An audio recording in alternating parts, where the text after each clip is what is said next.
Selamat malam. Shalom. Shalom. Ini malam keberapa ya? Malam ke-7. 7 itu kalau orang Yahudi itu angka sempurna. Orang Yahudi itu angka sempurnanya 1, 3, 7. Ya, tapi bukan berarti ini lebih hebat dari hari yang lain ya, tidak. Maka semangat kawan-kawan, Bapak Ibu yang tetap hadir hari ini patut diapresiasi. Siapa yang hadir setiap malam boleh angkat tangannya. Haleluya. Tepuk tangan untuk Tuhan lah. Saudara, jangan keburu capek ya. Jangan keburu capek, dengar firman dulu. Jangan sampai kita ternyata tidak dapat berkat firman hari ini. Baiklah, kita akan membaca Alkitab. Kita akan merenungkan firman Tuhan hari ini sebagaimana tema yang sudah disiapkan, diberikan kepada saya untuk dibawakan hari ini adalah hidup dalam roh dan karunia roh. Boleh diulangi? Hidup dalam roh dan karunia roh. Kita buka Alkitab kita dari surat Paulus kepada jemaat di Roma. Roma pasal 8 ayat 9. Roma pasal 8 ayat 9. Baiklah, kita baca sama-sama karena di layar sudah ditunjukkan ya. 1, 2, 3. Tetapi kamu tidak hidup dalam daging, melainkan dalam roh. Jika memang roh Allah diam di dalam kamu. Tetapi jika orang tidak memiliki roh Kristus, ia bukan milik Kristus. Amin. Semua kita yang membaca ayat ini diberkati Tuhan. Saudara mungkin masih ingat saya ya. Saya sudah pernah melayani di sini bulan Maret yang kemarin di ibadah Minggu. Saya tutur Panjaitan, orang Batak asli. Saudara, apa yang kita baca hari ini sepenggal dari tulisan Rasul Paulus. Ini sudah diyakini oleh semua sarjana teologi. Roma ini tulisan Paulus. Yang kita baca rupanya itu sebagian dari teguran Paulus. Boleh ulangi teguran Paulus? Paulus gembala. Dia ini gembala atas beberapa gereja. Roma memang bukan jemaat yang dia gembalakan, tetapi dia rindu berkunjung ke jemaat Roma, maka dia menulis surat ini. Lagi pula dia mendengar rupanya di tengah-tengah jemaat ada masalah. Waktu itu rupanya di jemaat Roma ada masalah. Masalah apa? Masalahnya orang Kristen itu kan Kristen dalam bahasa Yunani, en Christo, dalam Kristus. Orang-orang yang percaya beriman kepada Kristus. Dan waktu itu rupanya Roh Kudus sudah dicurahkan ke gereja-gereja. Termasuk jemaat Roma sudah menerima Roh Kudus. Tetapi sayang seribu sayang, Paulus rupanya mendengar ada laporan. Di antara jemaat Roma yang sudah menerima Kristus Yesus sebagai Tuhannya, yang sudah menerima curahan kuasa Roh Kudus, ternyata masih kedapatan anak-anak Tuhan yang tetap dalam dosa-dosanya. Kasimin kan? Kasihan. Sudah terima Yesus, sudah menerima baptisan Roh Kudus, tapi di sisi lain masih tetap dalam dosa-dosanya.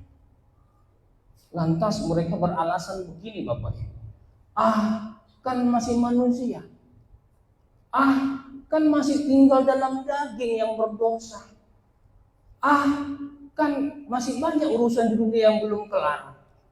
Lalu mereka menyembah Tuhan di satu sisi, Yesus Tuhan. Tetapi di sisi lain malah juga melakukan yang jahat. Di satu sisi mereka giat dalam jalan-jalan Tuhan, dalam pelayanan, dalam beriman.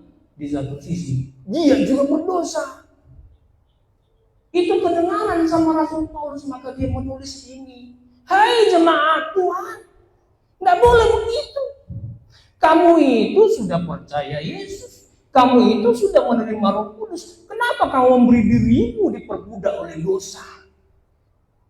Seharusnya yang berkuasa atasmu bukan lagi dosa, melainkan Kristus. Coba ulangi bagian yang terakhir. Tetapi jika orang tidak memiliki Roh Kristus, ia bukan milik. Maka karena jemaat di Roma sudah memiliki Kristus, sudah dimiliki Kristus, sebaliknya dia harusnya dimiliki Kristus dan memiliki Kristus. Artinya ya, kalau sudah milik, berarti kan harta milik itu yang memanfaatkan siapa? Si pemilik. Betul. Kalau saya adalah milik seseorang, berarti seseorang itu berkuasa penuh atas saya. Sebab begitu gambarannya menurut Paulus, jemaat itu engkau milik Kristus, berarti engkau seharusnya dikuasai Kristus, bukan dikuasai yang lain, entah itu iblis, entah itu agama, entah itu yang jahat. Maka sebagaimana tema firman yang kita renungkan hari ini adalah hidup dalam Roh dan karunia Roh. Hendaklah jemaat Tuhan hidup dalam Roh. Hendaklah jemaat Tuhan hidup dalam Roh, jangan dalam yang lain. Dalam hal ini dibandingkan daging dosa. Kenapa ini penting? Ini penting. Bayangkanlah kawan-kawan Bapak Ibu. Saya sudah Kristen sekian lama, umur saya 40. Tahun ini 41. Saudara bukan baru lahir lagi kan? Dalam pengertian kekristenannya, saudara kan bukan orang yang baru kemarin sore. Betul? Ada yang mungkin sudah setahun, 2 tahun, bahkan puluhan tahun menjadi Kristen. Nyatanya dengan mata kepala saya sendiri, saya masih melihat ada orang yang nampaknya rohani di gereja, tapi di luar roh halus. Dengan mata kepala saya sendiri, saya sudah melihat itu. Betul, saya tidak usah sebut namanya kan. Di luar, di gereja dia yang disebut berbahasa roh. Di luar gereja dia berbahasa Latin. Tahu berbahasa Latin? Pernah nggak ketemu binatang? Kan nama Latin itu. Betul enggak? Coba aja kebun binatang, nama Latin semua di situ. Sayangnya bahasa di gereja beda dengan bahasa di luar gereja. Dengan mata kepala saya, dengan telinga saya mendengar itu. Yang nyatanya aktif di gereja lompat-lompat memuji Tuhan.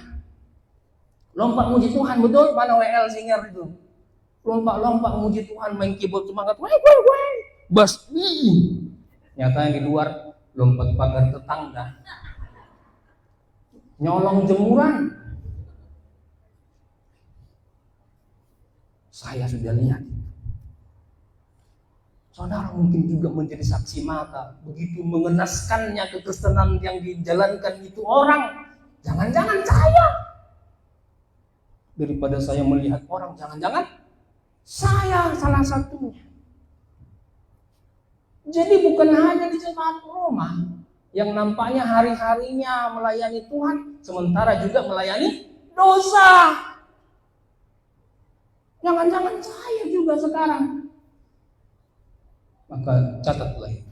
Saya harus hidup dalam Roh. Amin kan ini? Saya harus hidup dalam Roh. Saya tidak mau lagi hidup dalam daging. Katakan itu. Saya tidak mau lagi hidup dalam daging. Bukan berarti bunuh diri ya kawan. Karena ini daging. Selama saya masih diizinkan Tuhan hidup dunia ini, saya akan jalani hidup ini. Saya tidak mau meninggalkan tubuh ini dengan sengaja dalam pengertian bunuh diri. Hidup dalam daging di situ maksudnya adalah hidup menuruti dosa-dosa. Jangan lagi. Ada banyak cara-cara yang ditawarkan Alkitab agar kita orang Kristen dapat hidup dalam Roh dan tidak lagi hidup dalam daging. Tetapi hari ini kita akan dengarkan sesuai dengan tema